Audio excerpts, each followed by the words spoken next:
자, 펀드 스트레스의 톰 리가 시장에 정말 대담한 질문 하나를 던졌습니다. S&P 500 지수가 과연 7천까지 갈 수 있을까요? 처음 들으면 에이, 말도 안 돼 싶으실 수도 있는데 들어보면 나름의 탄탄한 논리가 있거든요. 오늘 저희가 그 논리를 하나하나 아주 제대로 파헤쳐 보겠습니다. 바로 이 숫자, 7천입니다. 와, 지금 지수에서 무려 30% 넘게 올라야 하는 숫자예요. 아니, 요즘 시장 분위기 보면 불안한 구석이 한두 개가 아닌데 톰리는 도대체 뭘 믿고 이렇게 자신감 넘치는 전망을 내놓는 걸까요? 그의 주장을 제대로 이해하려면요, 역설적으로 그가 먼저 인정하고 들어가는 시장의 걱정거리들부터 살펴봐야 합니다. 네, 톰리의 주장이 마냥 뜬구름 잡는 소리가 아니라는 걸 보여주려면 그가 지금 시장의 위험 요인들을 얼마나 잘 알고 있는지부터 봐야겠죠. 그가 말하는 이른바 우려의 벽 한번 보실까요?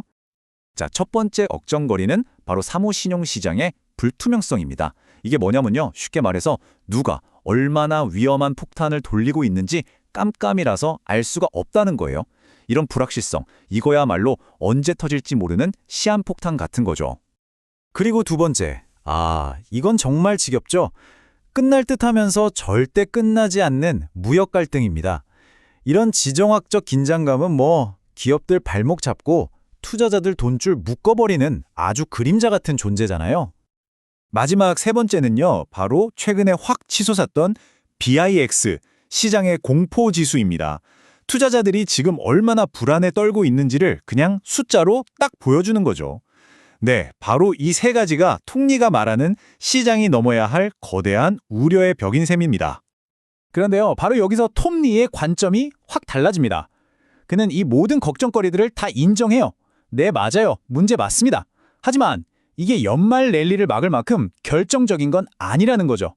그에게 이 문제들은요, 강세장을 멈추게 할 장애물이 아니라 오히려 이걸 타고 넘어가야 진짜 강세장에 온다는 일종의 허들 같은 겁니다. 자, 그렇다면 이 어마어마한 우려의 벽을 그냥 밀어붙일 만큼 강력한 순풍은 대체 뭘까요? 지금부터 톰리 강세론의 핵심 엔진 4가지를 하나씩 뜯어보겠습니다. 첫 번째 순풍, 바로 AI입니다. 이건 단순한 유행이 아니죠. 산업 전체를 뒤흔드는 수요 폭발을 일으키고 있으니까요.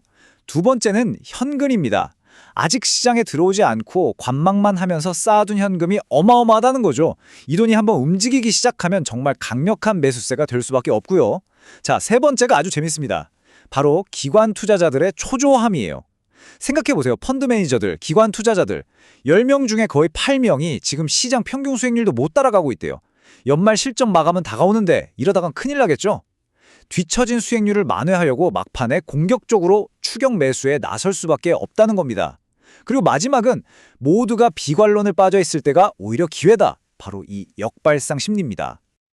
오케이, 좋습니다. 큰 그림은 이제 알겠어요. 그럼 구체적으로 어디에 기회가 있다는 걸까요? 톰리가 콕 집어서 지목한 곳은 놀랍게도 지금 시장에서 가장 찬밥 신세인 두 곳입니다. 바로 은행 그리고 중소형주예요. 네, 그의 논리는 아주 명쾌합니다. 진짜 보석은 모두가 무서워서 외면하는 곳에 숨어 있다는 거죠. 톰 리는 이 두 섹터를 두고 이런 표현을 씁니다. 목욕물 버리려다 소중한 아기까지 버렸다. 그러니까 과거 금융위기 때 워낙 크게 되어서 생긴 일종의 트라우마, 이 근육 기억 때문에 투자자들이 지금 펀더멘털은 보지도 않고 그냥 무작정 던져버렸다는 거예요. 그 결과 지금 말도 안 되게 싸졌다는 게 그의 핵심 분석입니다. 그리고 그의 주장을 딱 한 장으로 보여주는 데이터가 바로 이겁니다. 3분기 예상 이익 성장률. 한번 보세요. S&P 500이 한 11% 성장할 걸로 보이는데 중소형주는요, 무려 48%입니다. 48%. 이게 지금 4배가 넘는 차이예요. 시장이 외면하는 동안 성장 잠재력은 이렇게나 압도적으로 커지고 있었다는 거죠. 자, 이제 화제를 좀 바꿔서요, 또 다른 변동성의 중심이죠. 암호화폐 시장으로 한번 가보겠습니다. 최근에 정말 힘든 시간에 보냈던 비트코인, 과연 강세론자 톰리는 이 시장을 어떻게 보고 있을까요? 톰리는 최근 비트코인이 왜 그렇게 힘들었는지 그 원인을 2가지로 봅니다. 첫째는 기록적인 디레버리징. 그러니까 시장이 불안해지니까 빚내서 투자했던 사람들이 너도 나도 코인을 팔아서 빚부터 갚았다는 거예요. 이게 암호화폐 역사상 가장 큰 규모의 청산이었다고 합니다. 그리고 두 번째 이유는 표현이 좀 재밌어요. 금에 대한 질투랍니다. 안전자산인 금값이 막 오르니까 투자자들이 비트코인 팔고 금 사야겠다 하면서 자금이 싹 빠져나갔다는 분석이죠. 하지만 그의 현재 생각을 아주 강력하게 보여주는 한마디가 있습니다. 우리는 지금 지하실에 있고 다시 위로 올라가는 중이다. 와, 이 지하실이라는 표현 정말 와닿지 않나요? 최악은 지났고 이제 바닥을 찍고 다시 올라갈 일만 남았다는 아주 긍정적인 신호로 보고 있는 겁니다. 자, 그럼 5년 얘기, 톱니의 주장을 한번 정리해 볼까요? 첫째, 시장의 여러 걱정거리에도 불구하고 S&P 7천은 충분히 가능한 연말 목표치다. 왜냐? 둘째, AI, 대기 중인 현금, 기관들의 추격 매수, 그리고 역발상 심리라는 네 가지 강력한 순풍이 있기 때문이다. 셋째, 진짜 기회는 남들이 안 보는 중소형주와 은행에 숨어 있다. 그리고 마지막으로 넷째, 암호화폐는 이제 지하실에서 나와 재건 단계에 들어섰다. 이게 바로 그의 핵심 논리입니다. 결국 질문은 딱 하나로 모아지네요. 시장은 이 강력한 순풍을 타고 저 거대한 우려의 벽을 시원하게 넘어설까요? 아니면 그 벽 앞에서 결국 무릎을 꿇게 될까요?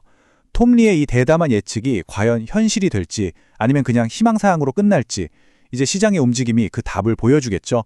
여러분은 어떻게 생각하시나요?